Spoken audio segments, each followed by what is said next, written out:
नमस्कार, मी महेश तुपे. आज तुमच्यासाठी एक महत्त्वाची माहिती घेऊन आलो आहे. ई पीक पाहणी कशी करायची व ती कोणत्या ॲपवरून करायची व ही ई पाहणी संपूर्ण ई पीक पाहणी रानामध्ये जाऊन करायची आहे. त्याशिवाय हे होणार नाही. पहिल्यांदा प्ले स्टोअरमध्ये जावा. प्ले स्टोअरमध्ये गेल्यानंतर ई पीक पाहणी ॲप सर्च करा. पीक पाहणी ॲप सर्च केल्यानंतर खाली बघा येतोय का ॲप. आता ई पीक पाहणी सर्च करा. पीक पाहणी टाकल्यानंतर येत नाही. ई पीक पाहणी जोडा त्याला.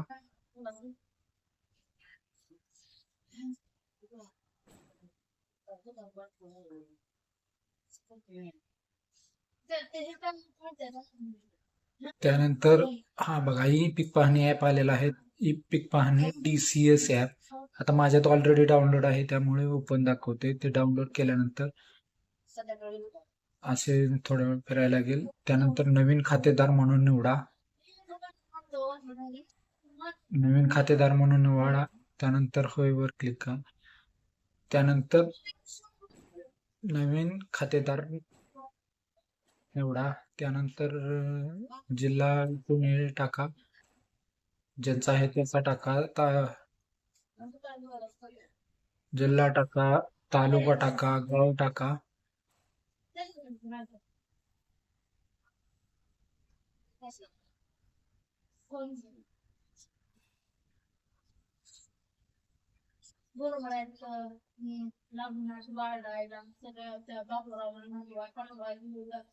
गाव टाकल्यानंतर पहिले नावावर सर्च होते, मधल्या नावावर सर्च होते, आडनावावर सर्च होते व खाते क्रमांकावर सर्च होते, गट नंबरवर सर्च होते.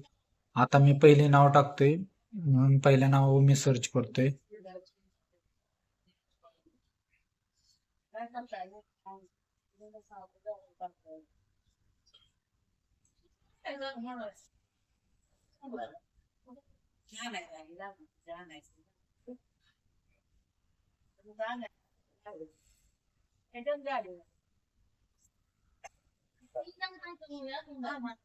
त्यानंतर शोधावर जावा. त्यामध्ये सर्व नावाचे येतील जे नाव सर्च केले त्यावर.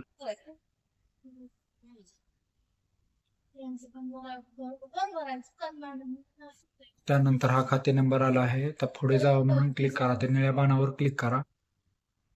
आता मोबाईल नंबर टाका म्हणेल. मी ऑलरेडी मोबाईल नंबर टाकलाय त्यामुळे पुढे जावं म्हणून क्लिक करा. पुढे जाता येईल.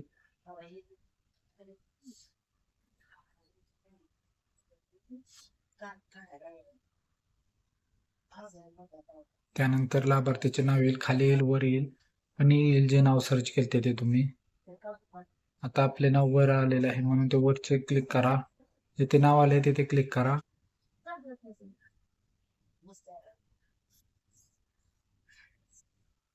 त्यानंतर ते OTP विचारेल. खाली जे बटन दाखवले सांकेत परत पाठवा, मग तिथे क्लिक करा. त्यानंतर तो OTP येईल वर, तो टाका खाली आणि निळ्या बाणावर क्लिक करून पुढे जावा. आता आपल्याला पीक पाहणी नोंदवायची आहे म्हणून पीक पाहणी नोंदवा यावर क्लिक करा.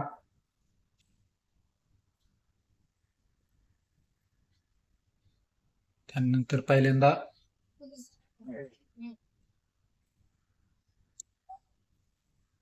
पहिल्यांदा गट क्रमांक टाका. खाते नंबर ऑलरेडी आलेलाच आहे. त्यानंतर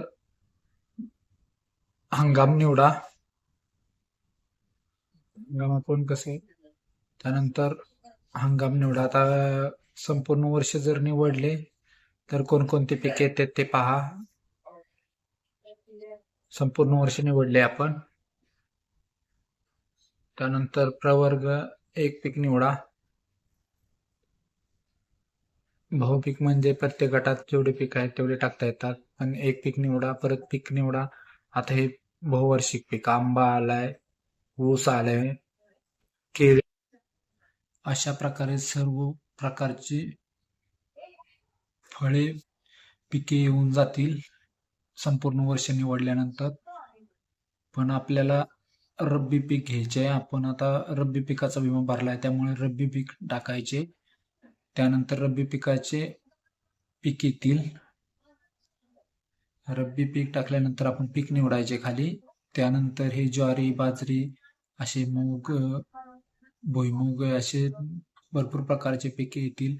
ज्या एरियानुसार फळे पिकतात त्यानुसार टाकायचे. त्यानंतर आता संपूर्ण वर्ष टाकल्यानंतर 73, 31 येईल. कारण का हे ते त्यांचे संपूर्ण क्षेत्र 73, 31 आहे म्हणून.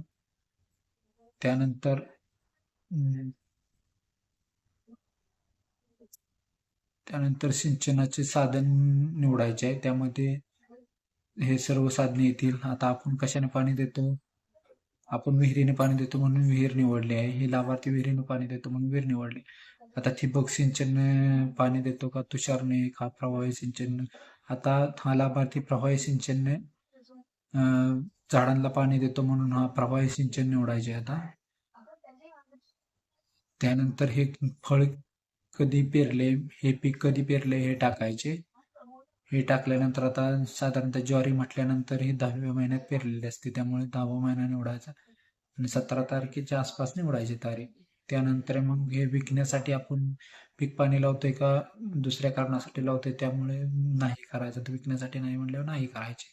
त्यानंतर पुढे जावं म्हणून क्लिक करायचे. पुढे गेलं झालं म्हटल्यानंतर लोडिंग होईल असे.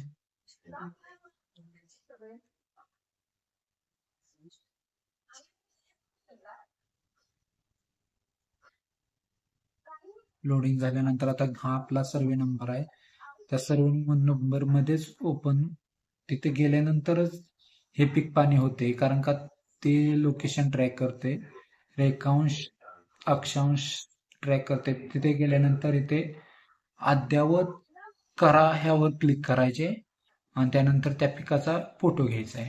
त्यानंतरच आणि ते पिकाचा फोटो घेताना 2 फोटो घ्यायचे आहेत. त्यावेळेसच ओपन होते, नाहीतर ओपनच होत नाही. आणि हा वर गेल्यानंतर मग पीक पाणी 48 तासाने पूर्ण होईल तरच विमा येईल. जर विम्याचा नुसता फॉर्म भरला असेल तरी फॉर्म सबमिट होणार नाही आणि पीक विमा येणार नाही.